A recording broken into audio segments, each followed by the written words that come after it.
Hello friend, कैसे हो आप सब। आई होप सारे अच्छे होंगे और अच्छे से ट्रीटमेंट ले रहे होगे। तो भाई, एक सिम्टम था जो मैं कवर करने के लिए भूल गया था आईबीएस के अंदर। तो अभी अभी याद आया, तो सोचे उस पर एक सेपरेट वीडियो बनाते हैं। ठीक है। देखो भाई, आईबीएस का कोई एक सिम्टम तो होता नहीं है। आईबीएस का बहुत सारे सिम्टम्स होते हैं और हो सकता है कि किसी एक इंडिविजुअल में कोई सिम्टम्स अलग दिखाई दे, दूसरे इंडिविजुअल में कोई सिम्टम्स अलग दिखाई दे। ठीक है। तो जैसे जैसे ये सारे सिम्टम्स मुझे याद आते जाएंगे, वैसे वैसे मैं आप लोग को वीडियो के थ्रू बताता जाऊंगा और जैसे जैसे मैं रिकवरी करते जाऊंगा आप लोग को अपडेट देते जाऊंगा। ठीक है। तो भाई, कभी कभी क्या होता है ना कि हमारे पेट के अंदर, हमारे गट के अंदर धड़कन जैसा महसूस होता है। ठीक है। जैसे हम लोग का दिल हार्ट बीट करता है ना, हम लोग का जैसे दिल धड़कता है ना, वैसे पेट के अंदर, हमारे गट के अंदर कभी कभी धड़कन महसूस होता है। ठीक है। धक धक धक धक। ठीक है।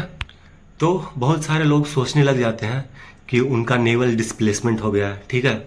उनका उनका नेवल खिसक गया है। ठीक है। तो भाई, ऐसा बिल्कुल नहीं है। बहुत सारे लोग ये सोचकर कि उनका नेवल डिस्प्लेसमेंट हो गया है, वो न्यूरोथेरेपिस्ट के पास चले जाते हैं और वहाँ जाकर न्यूरोथेरेपी लेने लग जाते हैं। तो भाई, ऐसा बिल्कुल भी नहीं है। ये एक आईबीएस का ही सिम्टम है। ठीक है। कभी कभी आपने महसूस किया होगा कि आपके लाइफ में कुछ मिस हैपनिंग हो गया हो, कोई अनप्लीजेंट थिंग हो गया हो, कुछ ऐसा अनचाहा हो गया हो जो आप नहीं चाहते हो, या कोई ऐसा चीज़ आपको याद आ गया जो जिसके कारण आप आईबीएस में गए, जिसके कारण आप एंजाइटी डिप्रेशन में गए। वो सारे पुराना चीज़ जब याद आता है तो आपके दिमाग पे ना एक शॉक जैसा लगता है। ठीक है। और आपका धड़कन बहुत तेजी से धड़कने लगता है और आप इमीडिएट फील करते हो कि आपका स्टमक में भी ना एक शॉक के जैसा लगा और एक धड़कन महसूस होने लगता है। ठीक है। तो भाई, ये सारा खेल हमारे ब्रेन का है, हमारे दिमाग का है। ठीक है। ना कि हमारे गट का। जैसा कि मैं आपको कई वीडियो से बताते आया हूँ कि हमारे माइंड का हमारे गट से एक बहुत स्ट्रांग कनेक्शन होता है। ठीक है। जिसे ऑटोनॉमिक नर्वस सिस्टम कहते हैं। ठीक है। तो उस ऑटोनॉमिक नर्वस सिस्टम के अंदर एक फाइट एंड फ्लाइट नाम का नर्वस सिस्टम आता है। ठीक है। उसका काम ये है कि आपको कोई खतरे से बचाना, कोई खतरे को आपको संकेत देना। ठीक है। अगर आपको बॉडी को कोई खतरा हो तो महसूस कराना, ये fight and flight nervous system का काम है। ठीक है। एक एग्जाम्पल से समझते हैं कि जैसे आप एक जंगल में गए। ठीक है। आपने एक पिकनिक मनाने के लिए आपने एक जंगल में गया, वहां आपने देखा एक शेर आते हुए। ठीक है। तो जैसे ही आप एक शेर आते हुए देखोगे तो आपका fight and flight nervous system वहीं पे एक्टिव हो जाएगा तुरंत। और जैसे ही आपका fight and flight nervous system active होगा तो आपका हार्ट बीट तेज हो जाएगा। ठीक है। आपका धड़कन बहुत जोर जोर से धड़कने लगेगा और आपको सिग्नल देगा, fight and flight nervous system आपका ब्रेन को सिग्नल देगा, फाइट यानी उससे लड़ो, या फ्लाइट या वहां से भाग जाओ, या लड़ो या भागो, या कहीं स्कैप हो जाए, या कहीं छिप जाओ। तो आप शेर से लड़ तो नहीं सकते हो। आप उस समय क्या करोगे, आप वहां से भागोगे और जल्दबाजी में भागोगे। ठीक है। आप जल्दबाजी में भागोगे, आपका धड़कन तेज रहेगा। ठीक है। या कहीं आप छुपने का ट्राई करोगे तो आपका धड़कन तो तेज ही रहेगा क्योंकि आप बहुत जल्दबाजी में हो। ठीक है। तो ऐसे ही सेम हमारे लाइफ के अंदर होता है। कोई वैसा अनप्लीजेंट थिंग जो हमें बहुत दिनों से परेशान कर रहा हो, जो हमारे मन के अंदर, हमारे ब्रेन के अंदर एकदम घर कर कर बैठा हुआ हो। ठीक है। वो बाहर निकल ही ना रहा हो, उसका कभी याद आ गया, या कोई ऐसा चीज आपने देख लिया जिससे आप बहुत ज्यादा डर गए, तो वहां पे ना fight and flight nervous system active हो जाता है। क्योंकि जो हमारे मन के अंदर, हमारे सब कॉन्शियस माइंड में जो चीजें चल रहा होता है, और जैसे सामने से एक शेर को देखा तो उन दोनों में हमारा ब्रेन डिफ्रेंशिएट नहीं कर पाता है, दोनों में एक जैसा ही खतरा महसूस करता है और fight and flight nervous system को एक्टिव कर देता है हमारा ब्रेन। ठीक है। और जैसे ही fight and flight nervous system active होगा तो हमारे ब्रेन को क्या सिग्नल भेजेगा, ब्रेन को सिग्नल भेजा जल्दी यहाँ से स्कैप हो जाओ, छुप जाओ, भाग जाओ। ठीक है। जैसे ही ये सारे सिग्नल भेजेगा तो हमारा धड़कन तेज हो जाएगा, और हमारे धड़कन जब तेज हो जाएगा तो हमारे गट के अंदर भी धड़कन महसूस होने लगता है। ठीक है। क्योंकि हमारे बॉडी को लगता है ना कि किसी चीज का खतरा है। जब भी वो सारे चीज आप सोच लेते हो, कोई अनप्लीजेंट थिंग जो आपके जीवन में हुआ हो, ठीक है, तो उसे हमारा बॉडी एक खतरे की तरह लेती है। ठीक है। और fight and flight nervous system active हो जाता है, जिससे हमारे गट के अंदर ना धड़कन महसूस होने लगता है। कभी कभी आप इतना डर जाओगे कि आपको ना इतना धड़कन महसूस होने लगेगा कि आपको लूज मोशन हो जाएगा। ठीक है।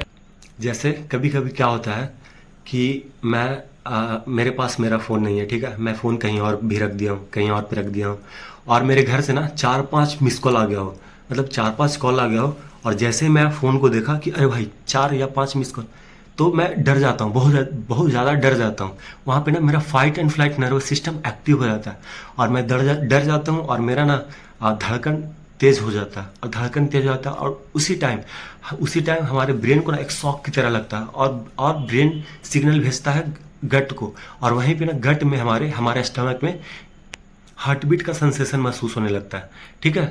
तो जैसे ही मैंने मैसेज देखा या जैसे ही मैंने कॉल देखा, 4 या 5 मिस कॉल, तो मुझे लगने लगता है कि कहीं कुछ वैसा कुछ परिवार में, कहीं फैमिली में कुछ गड़बड़ी तो नहीं हो गई, कोई मिसहैपनिंग तो नहीं हो गया कुछ चीज़।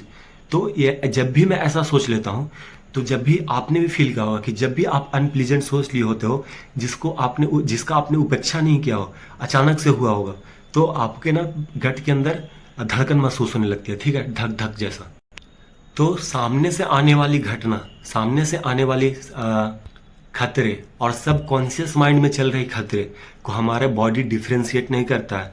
हमारा बॉडी उसे एक ही तरह लेता है, जैसे सामने से एक शेर आया उसे भी वैसे ही लेगा, या मैं 4-5 मिस कॉल देख लिया अपने घर का, उसे भी हमारा ब्रेन वैसे ही देखेगा, ठीक है। और दोनों कंडीशन में मेरा धड़कन तेज हो जाएगा, दोनों कंडीशन में fight and flight nervous system active हो जाएगा, और उसी fight and flight nervous system के चलते हम लोग को धड़कन महसूस होने लगता है, ठीक है। तो ये सारा खेल हमारे ऑटोनॉमिक नर्वस सिस्टम का है। ऑटोनॉमिक नर्वस सिस्टम के अंदर ही fight and flight nervous system आता है, और ऑटोनॉमिक नर्वस सिस्टम का काम क्या है? हम लोग का हार्ट बीट को कंट्रोल करना, डाइजेशन को कंट्रोल करना, और हमारे ब्रीदिंग को कंट्रोल करना, मतलब सांस लेने वाले प्रक्रिया को कंट्रोल करना, ठीक है।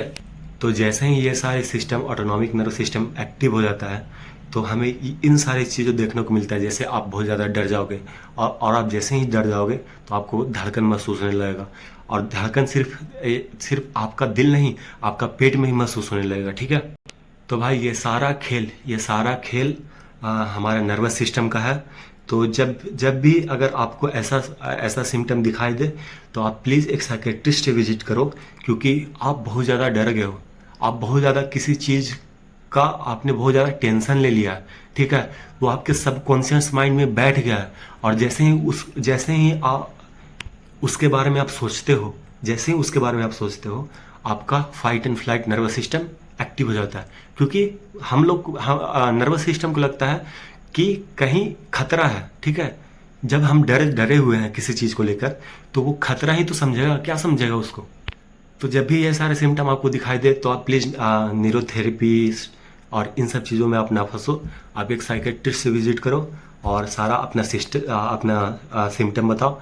आप बिल्कुल 1 से 1.5 महीनों में ये सारे सिम्टम गायब होने वाले हैं। आप देखना, जब आप एक साइकेट्रिस्ट के पास जाओगे, तो 1 से 1.5 महीने में ये सारा सिम्टम आपके जाने वाले हैं, ठीक है।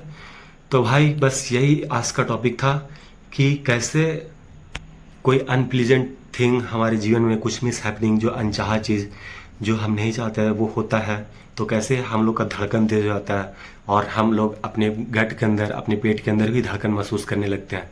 तो ये सारा खेल हमारा ब्रेन का है, ब्रेन ही सारा सिग्नल भेजता है, क्योंकि हमें लगता है कि कोई ना कोई इसे खतरा है, ठीक है, क्योंकि हम लोग डरे हुए रहते हैं। तो आपको एक साइकेट्रिस्ट की ज़रूरत है, आप अपने एक साइकेट्रिस्ट से मिलो, एक अच्छे साइकेट्रिस्ट से मिलो, और अपना ट्रीटमेंट स्टार्ट करो।